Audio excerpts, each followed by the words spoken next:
Welcome to the Maker's Image podcast produced by Crafted Network. My name is Koby Dickenson, and I am really excited for you to hear my conversation today with David Gentiles. David is a seasoned songwriter and worship leader who has served in full-time gospel ministry for over 20 years. David has contributed to some very well-known worship music of today, some of which we'll discuss in our conversation.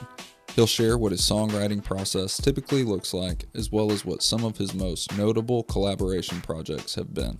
Here's episode 10 of The Maker's Image. David Gentiles, thank you for sitting down with me today, man. I've been so thankful for you over the last decade and more of the impact that you've had on my life and others around me, and so thankful to have the opportunity to sit down with you today and talk to you about what God's done in your life. You bet. Thanks for having me. Golly, I just, even before we, press record, just getting to sit and talk and think about what God's done over the last many years has just been amazing, and I'm excited to be here.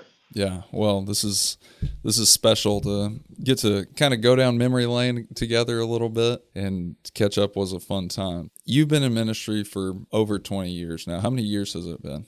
Oh man, well, if you look at my beard, it will tell you all you need to know. No, that's my kids actually.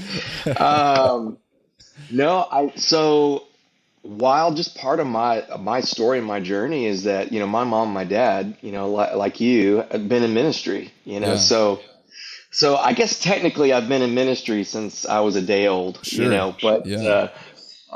but for my personal ministry, really probably started when I was really 19, I would Okay. say. Yeah. So I'm years old, and so it's been about 25 years. Yeah, Yeah. 25 years plus. That's It's crazy. crazy. That's really cool. So 25 years of this, and then some. We'll just tack And then on some. and then some. As a preacher's Oh kid, yeah. there's always the and then some. Yeah. So why don't we start with you just sharing kind of how that story began, chasing after worship ministry in your life? So a lot of folks that I've talked to over the years, their story is, man, I wanted to be in worship. I wanted to be a worship leader. My story was I wanted nothing to do with ministry, and not for good reasons.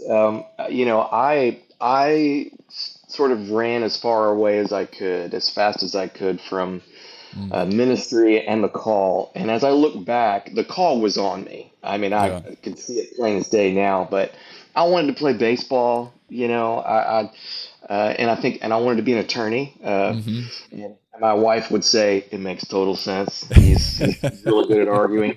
Um, but my sort of realization that, man, I'm gonna serve the Lord. Probably was when I was around 18 or 19, Mm-hmm. and it was a dark season for me. Mm-hmm.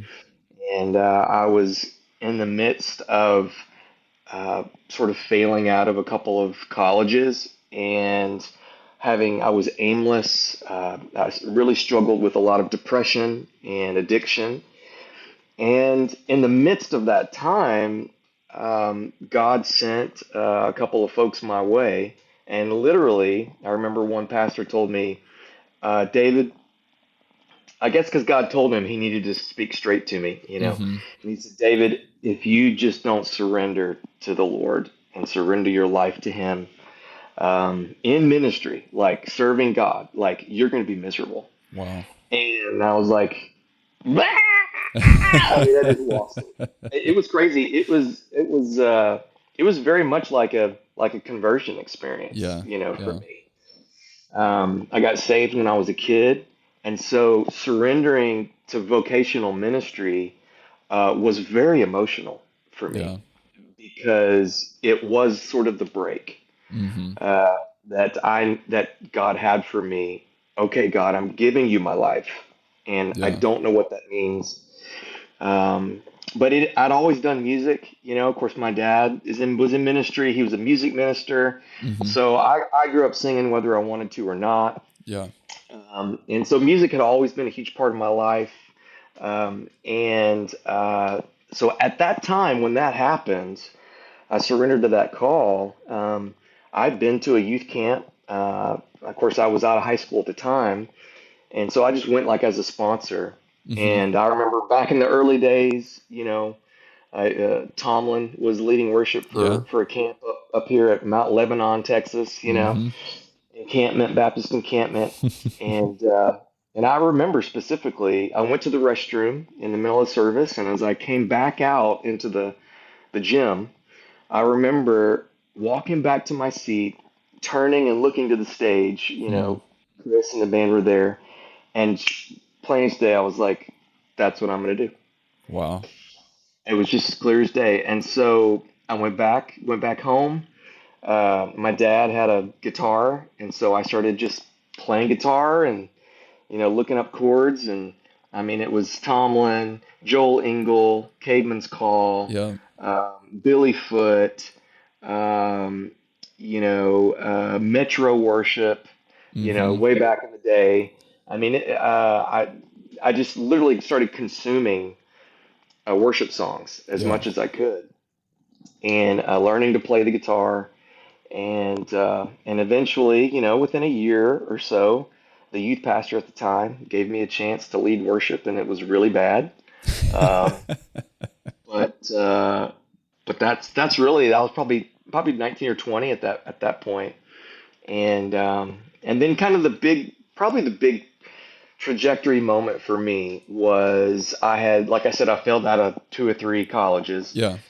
and ended up transferring to Dallas Baptist University, and they let me in.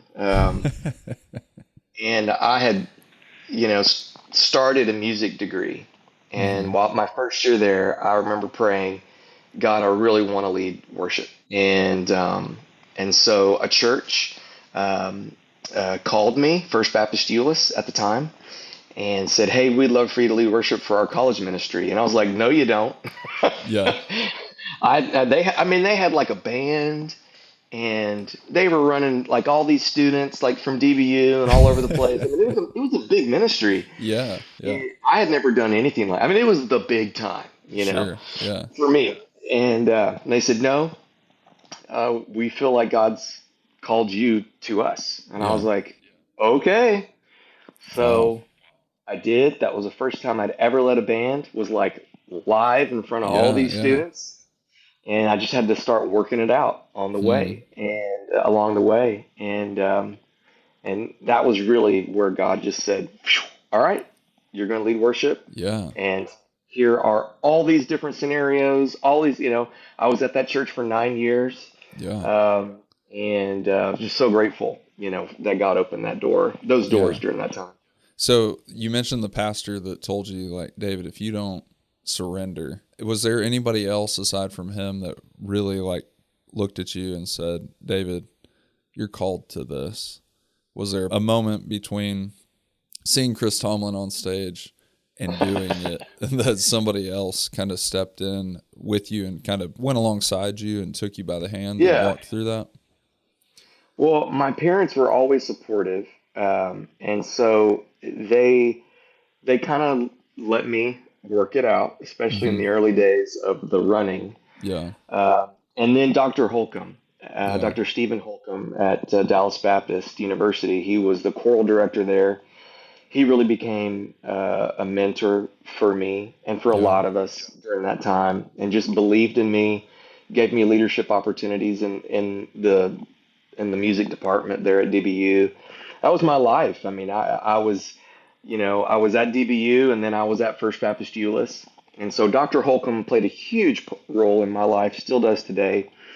And then at First Baptist Euless, man, a lot of those guys there, the youth pastor, he brought me in, and I was with him every Wednesday afternoon, Yeah. and he was walking with me. Um, you know, David, this is what we're going to be talking about tonight Hmm. for Yeah. student worship, and And this is, I led a student band there for students, and then I led a student band for college, Yeah. college ministry. And Yeah. so there were several years there where Pastor John just literally taught me how to think about what we're about to do. Yeah. I Wow. didn't know that he was doing that, Mm-hmm. but that's what he was doing. And then Kim Noblet was a huge encouragement to me during that time. Mm-hmm. From a writing standpoint, he basically, just said, you know, bro, you need to write, and gave me some opportunities, to do that, and to. Yeah. So there were several folks that I'm just like so grateful for. Yeah. Yeah. And now knowing you, knowing your story, and knowing that you're taking opportunities to now coach with other worship leaders and walk them through this process, it's such a neat picture of how God used those people in your life to help you go from running to running in the right direction That's right. Yeah. to now doing the same thing for others. And Yeah. so speaking of that, as you do walk with others through that same scenario and coaching, if you will, those kind of things. You mentioned that when you started at First Euless, there was a band, and that was a big deal. And Yeah. now that's so much of what the picture of worship is it's a band. It's guys on stage walking around with cameras. It's big Yeah. lights, big cameras, all this stuff. So it's in a lot of ways taken a turn, a twist of trends and styles and all these things that used in the correct way are good things. Yeah. But whenever it starts taking that path of just chasing after those trends and styles, what's something that you'd encourage young worship leaders today to help them stay rooted to that true meaning of worship? Yeah, I mean, kind of one of the things that God's been just, I think, plugging away in my heart is, I've come to bring an offering to Him, Yeah. and that honestly, the idea of an offering is very personal to me, Mm-hmm. and it can be very personal to a ministry. And so, an offering for one may not be the appropriate offering for another. That's good. And so, just I think being very self-aware of what an appropriate offering for me is Mm-hmm. in this moment in my life, in this ministry, the season of this ministry, whether it's a student ministry or college ministry, or any kind of opportunity. Um, but just bringing it back to what is God calling me to offer Him, and then what is God doing in the life and the heart of the people that I'm guiding, as a shepherd. That's great. Because what I'm calling them to may not always be appropriate for them. Mm-hmm. So, kind of how you mentioned, trends. Um, there's so many resources, so many great ideas, so many good gifts that the church has available for Mm-hmm. it today to bring a good gift to the Lord. Yeah. But just because I might think a good gift is appropriate for a body Mm-hmm. doesn't mean that that's appropriate for the body, if Yes. that makes Yeah. sense. That's so So good. my, Yeah. my job is, one, to be sensitive to the Spirit, Mm-hmm. to what is a good gift from me, from my heart Mm-hmm. personally. And then as a shepherd, I want to discern the heart of the body to Yeah. know what might be a good gift for them. That's good. And for so week to week, that may change over the course of seasons of time. There will probably be consistencies in that, but I think pointing myself and pointing others back to what is God doing in the people, Mm-hmm. and then what is God doing in me, and is how we're presenting this time together congruent Yeah. with what's honest in my heart, what's honest in the heart of the people, and then obviously what's honest scripturally and what God is doing, in by His Spirit in us together. But this relationship between I'm sensing the Lord, and then discerning the people, and Yeah. then where at that point, where that point Mm-hmm. meets, That's where I want to be. That's good. And so, and again, for some, for one minister, again, the offering might be right on target. But if I take that offering and plug it into something else, or if I take someone else's offering and plug Yeah. it into mine without doing the work of excavating, Yeah. what is God doing in my heart and the heart of our body, then I might be sort of commandeering something that's really not going to be an appropriate offering for us, That's like good. in this moment. And so I don't know. I don't care what generation you are, what era you are. I think we always have to come back to what is the present offering that is appropriate for me to give Yeah. and for our body to offer. And if we can kind of be in that, we're not going to be perfect, obviously, but if we can kind of be in that zone, Yeah. man, I really feel like we're going to be in a place where we're sensing oneness with the Spirit Yeah. in our time together, Yeah. So, That's good.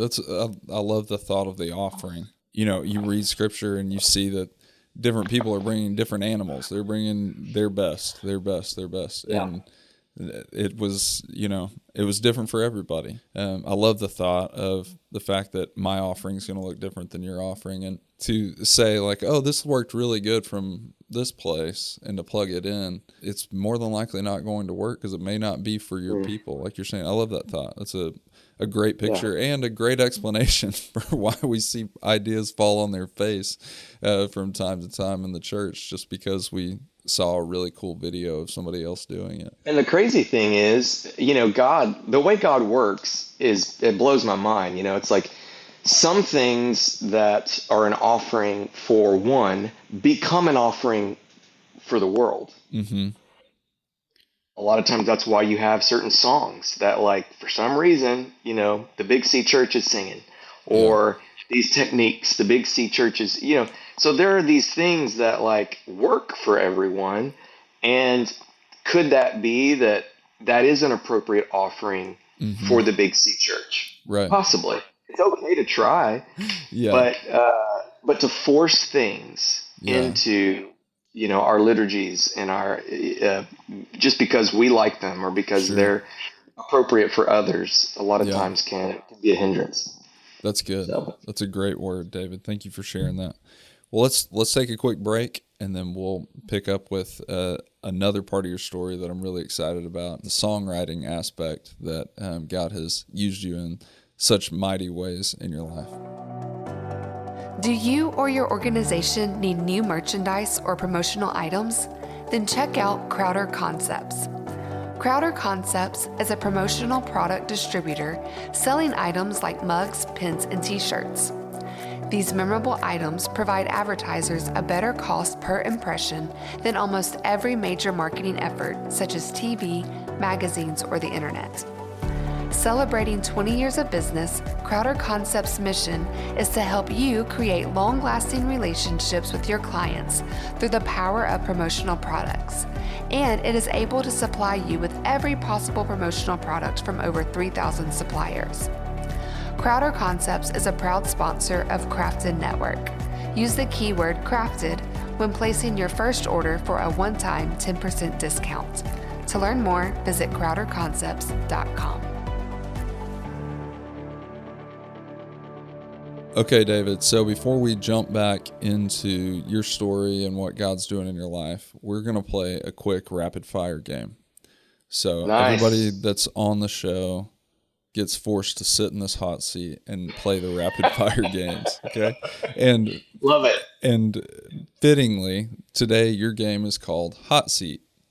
Okay. And so I've got a list of questions.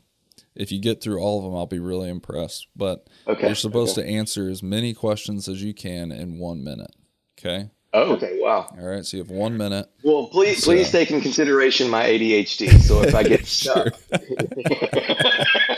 I'm going to start the timer after I ask the first question. Okay? So it's Okay. you get the minute. All right? Okay. So the first question, what's the most used app on your phone? Oh my goodness. Oh, can I say YouTube? I feel so bad. Oh, that's a good one. That's a good one. Number two, if you could have any animal as a pet, what would it be? Tiger Cub. Number 3, what's one thing you can't live without? My family. If you could instantly learn any skill, what would it be? Um, Being a pilot. What's your favorite board game? Probably like chess. If you could have any fictional character as a friend, who would it be? Oh, Luke Skywalker. Absolutely. What's the weirdest thing you've ever eaten? Um, a, a grilled rodent in Zimbabwe. If you could only listen to one song for the rest of your life, what would it be? Oh, I don't know. Eleanor Rigby. What's your go-to comfort food? Something like a cinnamon roll. And what's the funniest nickname you've ever had? The Notorious DAG. Nice. All right, that was your minute. That was good. That was a great score. You got 10 of those answers in a minute. But now I'm going to change your name in my phone to Notorious DAG. That's great. I love it. My middle name is Alan. So my uncle, he was a youth pastor, and so like literally 20 years ago, I would go and help him out, a lot. And Nice. so the students, because his name is David Gentiles too, Yeah, and so they had to differentiate, so it became Notorious DAG. that's good. All right, so now jumping back into the conversation, we've talked a lot about worship leading in general. But the thing that I have always admired about you is the way that you write worship music. And you've done this for many years. And some of the songs that you've written have really impacted my life, been in very special worship services that I've been in. And actually have heard people record songs and didn't realize you were on them until later. Anyways, so it's just been something that I've really admired you for over the years, that your ability to do that, but also the heart behind it. Why don't you kind of start this next part of just saying what your heart is behind songwriting, and then kind of what that looks like in your life right now? Well, you're very kind. I feel like when it comes to songwriting, I feel like my story is something that I sort of fell into. Mm-hmm. Uh, I didn't necessarily grow up hearing songs on the radio and was like, I'm going to be a songwriter. Yeah. It just kind of happened. Mm-hmm. And um, it came out because the first song I ever written was a song for my grandparents' 50th wedding anniversary, Yeah. and I like wrote this song um, like as a gift to them Mm-hmm. at the party, Yeah.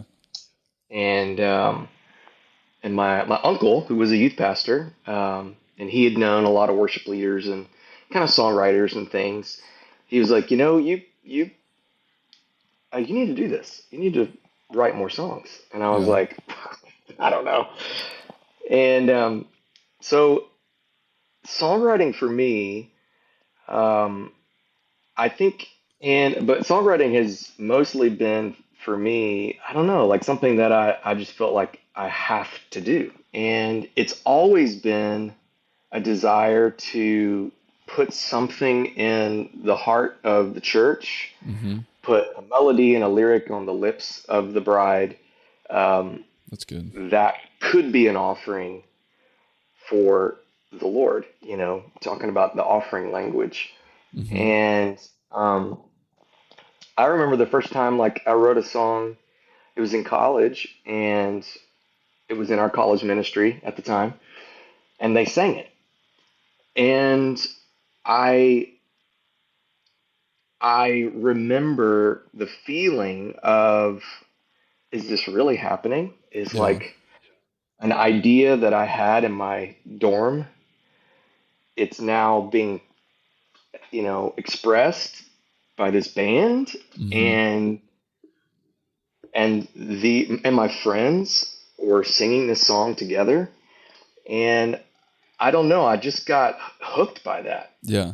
Um, and so even today, the idea that something would come out of me, out of and and the journey that friends are on, and that it would be relevant to someone in such a way that they would want to sing to the Yeah. Lord and use those words and sing that melody. Um, I'm still dumbfounded by that. It's like on the one hand, I want to write songs, but like I would never consider myself a songwriter Yeah. in a way. I don't feel that. Now, I want to be a songwriter, you know, Yeah. but I still just feel like, a fly on the wall, Sure. when some of these songs, get put down. Again, like you said, it goes back to your offering, and this is merely you just sitting down and making an offering to the Lord. And I love that. I love that. So now you've written so many songs over the years. What's been one of your most memorable collaborative projects that you've worked on? Well, I think for sure, um, there several years ago, we were just able to be at a retreat with some dear friends and named dear sister named Charity Gale, and uh, we were she was writing for a project, and we were able to be together for several days and write some songs. And it's like when you're in a room or you're in this space and you really have no idea what you're going to write Sure. or if these songs will resonate. Mm-hmm. And so I do remember very specifically, like in that place when we wrote "Thank You Jesus for the Blood," Mm-hmm. and it was a special time. I think that in some way we knew, hey, there's something about this song that's really maybe not really unique. Um, but I remember the first line. I was a wretch. I remember who I was. Yeah. That's to me the first line of that song has always been the heart and the substance of that song Yeah. Yeah. for me. And what's crazy is just that entire project that she did, Endless Praise, just ended up being just a really beautiful project, and Yeah. God's used it. God's used "Thank You Jesus for the Blood" in crazy ways. My parents served in India for 2 years Uh-huh. recently, and uh, and they went to multiple churches, multiple places Yeah. where that song That's was awesome. being sung. And Yeah. it's just like, India, are you serious? Yeah. I mean, it's just like there are all these just stories about how God has used that song and so many songs from that record, that project. And then I think something that you referenced as we were talking earlier is a song that I have loved for a long time called "Prepare," and Mm-hmm. it was something that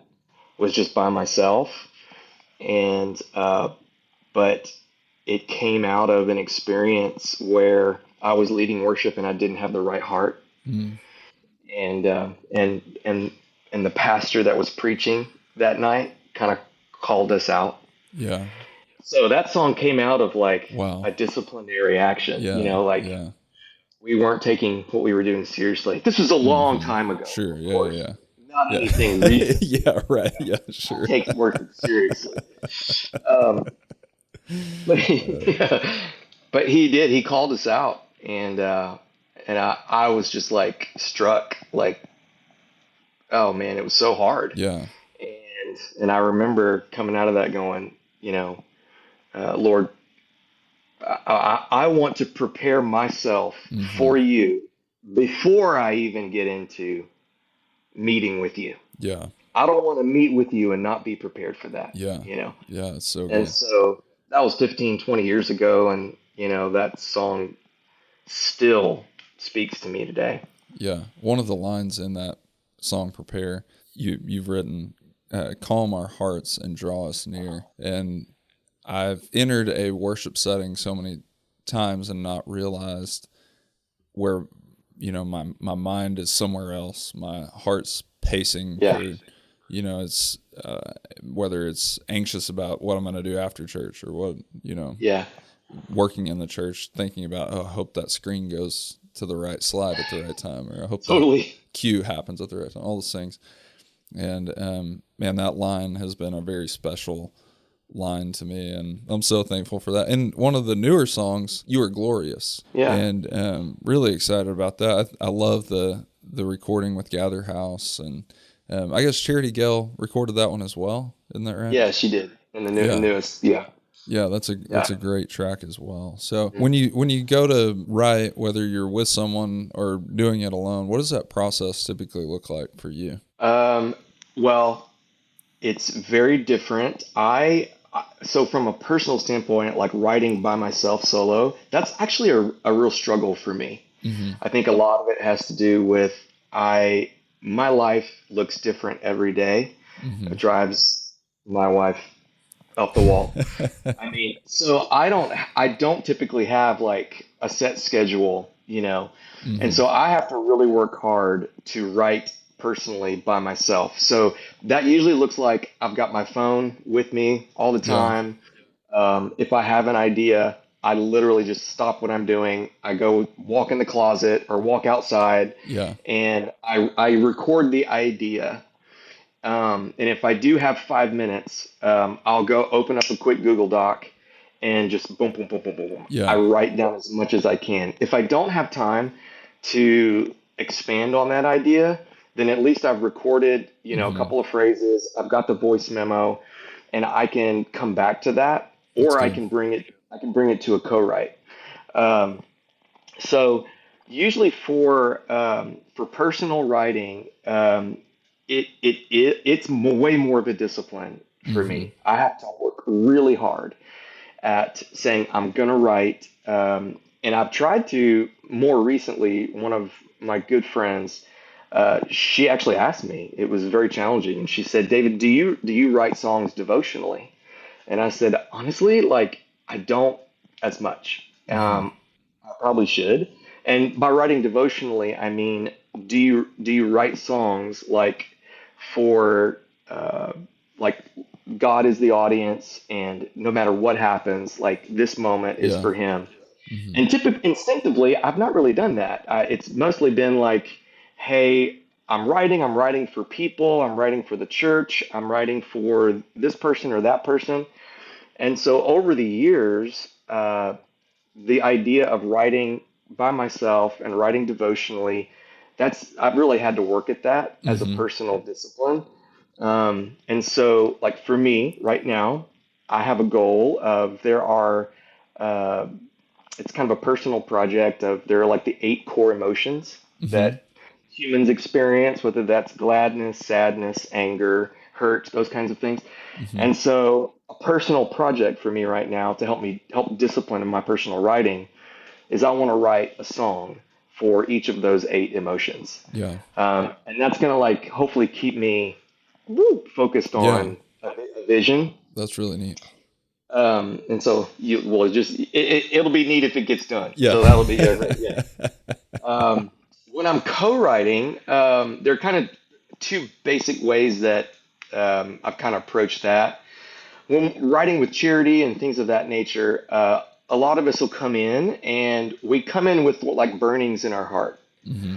And so it might be an idea that's on our phone, but a lot of times we get into the writing room and we talk and we just talk and share. Yeah. And what is God doing? Like, what's a word or a phrase that we have not been able to get rid of? Hmm. And so this last time that we spent together, I came in with the phrase, I just want to bring an offering. Hmm. And that shaped that co-write. Wow. And it was a very personal thing for me. I was nervous about bringing that idea Hmm. because it was so personal and Yeah. it was a very intimate thing. It's a personal journey that God's taking me on. Hmm. So I had like a chorus melody that I brought. And so there are times when, I'll bring an idea. And then there are times when we're getting in a room and we don't have any idea where we're going, and we'll talk. A Yeah. lot of co-writing is relational development. Hmm.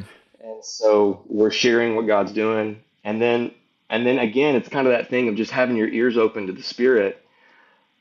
What is what are we getting that flicker of in Yeah. this moment? And then we begin running with that idea. Yeah. Oh man, that seems like, you know, there's a quickening Yeah. in the room. Yeah. And we're like, oh, okay, what about this? What about this? Oh, what about this? What about this? And then, and then you're off in some tangent. Yeah. And so personally, lots of discipline, lots of capturing ideas in the moment, Mm-hmm. because if I don't capture it now, it's gone. Yeah. Uh, and then disciplining, and then from a co-writing standpoint, yes, bringing ideas for people, and for co-writes, and then there are also co-writes where we're just in the room and God begins to stir Yeah. in us something that we hadn't thought of before. Sure. Um, Another thing that I would say is if I know I'm walking into a co-write for like a church, Mm-hmm. or a specific person, I am thinking about what that church needs to sing. Yeah. And I am thinking about what the voice of this person. Mm-hmm. And so if I'm thinking about ideas, I'm not thinking about how I would sing it. Sure. I would think about ideas how that person would sing it in their voice. Yeah. And so I'm coming with ideas in their key, kind of how I know a little bit about their style, how they, that kind of thing. Yeah. Uh, and then I guess the last thing that I would say about, especially for corporate writing for the church, the number one question I ask for a church, for church writing and for worship writing, is what is the need? What does Yeah. the church need to sing right now? Mm-hmm. Uh, and that is always, I think, a provocative question that gets the shepherding hearts in the room clicking. Yeah. It's like, you begin to think about this person and their story, or this Mm-hmm. season that the church is in, and it could be a more of a regional church. What does the Sure. regional or the national church need to sing? But a lot of times it's, man, what does my church need to sing Yeah. right now? And that God, every time we've asked that question, what does the church need? God has always been faithful to Yeah. bring that to the table, to the Right. forefront, and that's where we go. That's great. And that goes back to the point that you were making earlier of knowing the offering that's fitting for a space. So I love that Yeah. connects back to that first thought. So for maybe young worship leaders, young songwriters, or they don't have to be young. They could just be new to the process. Yeah. What word of advice would you give to them if they're wanting to step into this idea of writing songs for worship? I would say first, write. Yeah. So write as much as you can, write every day. You don't necessarily have to be a melody maker to be a writer, Mm-hmm. and you don't necessarily have to be a lyricist to be a writer. But do you have ideas? So grab your phone. If it's a voice memo, grab a Google Doc or your journal, and just record what God is blooming in you, and get it down. Mm-hmm. That'd be the first thing, and just be faithful to express to the Lord, especially devotionally, what it is that's coming out of you. The second thing I would say is maybe find some other folks at your church Mm-hmm. that maybe have a similar desire. And if that's your worship leader, if that's maybe a guitar player or a keys player, that maybe can help you, uh, you know, put some structure around your ideas, Yeah. like that can be a huge blessing. And what you're doing is you're co-writing. Mm-hmm. So I've learned so much about co-writing with other writers in the room than I ever have on my own, Yeah. because other musicians, other lyricists, other wordsmiths, they're bringing their gifts to the table. They're bringing their strengths to the table, and there may be areas of their writing that perhaps I just may not be as strong at. Yeah. I'm learning techniques that others have learned along the way, and it's almost like you just got this song bucket, and everybody's bringing their best to the table, Mm-hmm. and you're learning and you're Yeah. exchanging skills, and I'm always assimilating from others when I'm co-writing, and then listen to songs. Yeah. Just listen to songs. Uh, what's so crazy? I did not know that I was in songwriting class all my life.